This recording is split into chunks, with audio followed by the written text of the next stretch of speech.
રાજકોટમાં ચોમાસાની સિઝનનો સારો વરસાદ પડ્યો છે। ચોમાસામાં સતત વરસાદના કારણે અનેક વિસ્તારોમાં વરસાદી પાણી ભરાતા રાજકોટમાં રોગચાળો ફાટી નીકળ્યો છે। જિલ્લામાં રોગચાળો બેફામ બનતા હોસ્પિટલમાં દર્દીઓની લાંબી લાઈનો જોવા મળી છે। એક જ સપ્તાહની અંદર 2021 દર્દીઓ નોંધાતા આરોગ્ય વિભાગ સફાળું જાગ્યું અને ફોગિંગની કામગીરી હાથ ધરી છે।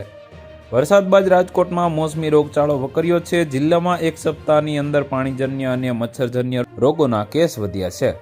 જિલ્લામાંથી દર્દીઓના સામે આવેલ આંકડા મુજબ તાવના 957, શરદી ઉધરસના 780 કેસ, ટાઇફોઇડના 2, ડેન્ગ્યુનો 1 કેસ નોંધાયો છે।